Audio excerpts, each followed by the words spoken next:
Hey everyone, I'm Phoebe Wild and welcome to Cardboard Vault Reviews. Today I'll be reviewing Hanabi. Hanabi is a cooperative card game of deduction for 2 to 5 players, published by R&R Games and designed by Antoine Bowser. In Hanabi, players are working together to put on a spectacular fireworks display by placing cards from their hand onto the table in the correct order. Sounds simple? There's a catch. You can't see the cards that you're holding. Let's take a look at how it plays.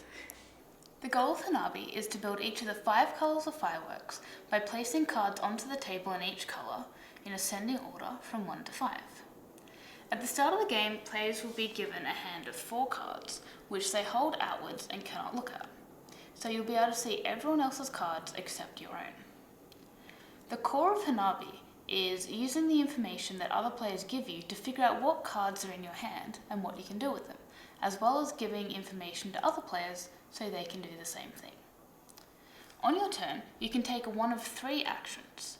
The first action you can choose to do is to give another player information about their hand. To do this, you must spend a time token. You start with 8 time tokens total at the start of the game, and if you don't have a time token that you can spend, you can't give someone information.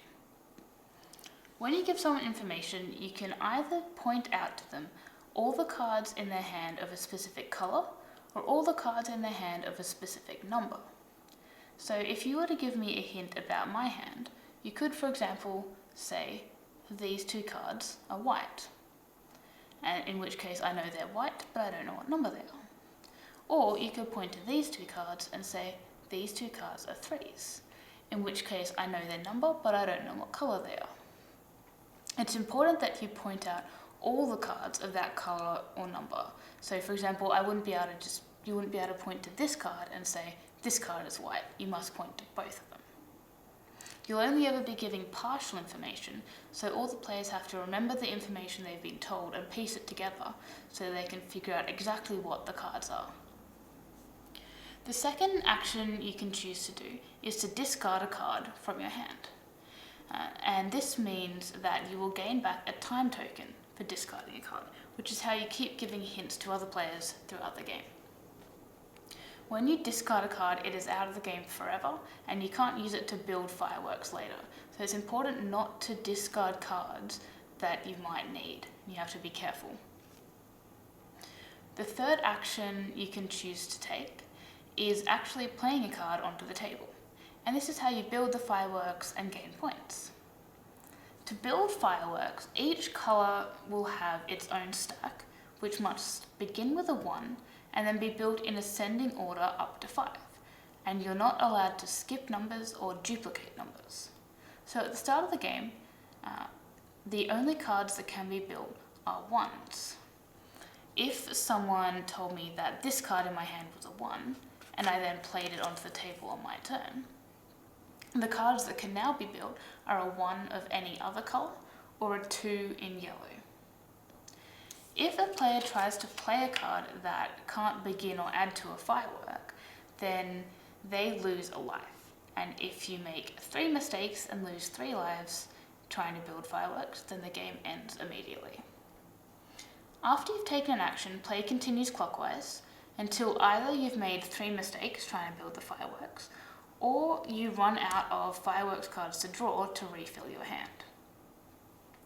Once the game ends, you add up your score, which is the highest card you've managed to place in each colour of fireworks. So the highest score that it's possible to achieve is 25. And that's Hanabi.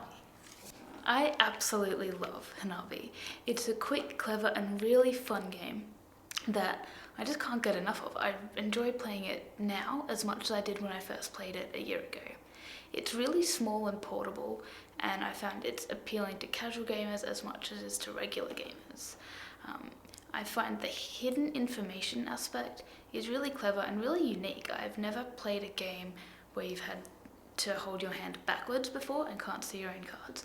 And the challenges that introduces into the game in terms of giving hints is really interesting, because when you give a hint, the timing and context of the information that you give to someone is just as important as the information itself. So if you tell someone at the start of the game that they have a bunch of 1s in their hand, you're essentially telling them what cards they're able to play onto the table to kind of get the game started. But if you tell them the same thing at the end of the game, you're letting them know what cards they can safely discard from their hand in order to get hints back. And the fact that your hints are so limited means that you really have to be clever about how much information you give to someone, because you want to make sure that they know about the important cards in their hand and don't just discard them thinking they don't need them. But you also don't want to waste hints giving them too much information or telling them information when they don't need it right at that moment, because you have so few hints available and you need to use all of them really carefully. Hanabi is also really, really addictive because it's so challenging to play a perfect game, but it challenges you to keep improving on your score and trying to do better and better. I don't think I've played a perfect game. I think I've gotten 23 and 24 points before, and I'm still trying to get those 25 points. And you have to really be thinking to try and get it. And if you reach a point where you think you've mastered Hanabi, as I explained it, and you can do the 5 suits without any problem, the game comes with a couple of variants that you can add in to make it a bit more tricky or mind-bending, if that's what you want. So the game has an extra rainbow suit, which has the same numbers and cards that all the other colours of fireworks have. And you can add it into the game in a number of ways. One thing you can do is add it in as a 6th suit that you're trying to build as a separate colour on the table, and when you identify it in someone's hands, you just point them out as rainbow coloured cards rather than red or white coloured cards. And so that makes the maximum number of points you can get 30 and adds an extra suit, so it's a bit harder to kind of manage your hand with that. The more interesting variant, or the variant that I really like to play with, is when you use the rainbow cards and you still have to build them as a separate 6th suit, but when you identify them in someone's hand, you identify them as every other colour. So if I had a rainbow card in my hand along with 2 pink cards, and you wanted to point out all the pink cards to me, you'd have to point at the pink cards and the rainbow card and say, these cards are pink.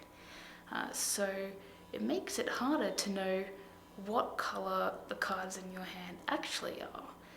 Are they pink? Are they rainbow? Which one's a rainbow? And you need extra pieces of information to figure that out. But you still only have the same limited number of hints. So it gets even harder to figure out what cards you can and can't play onto the table.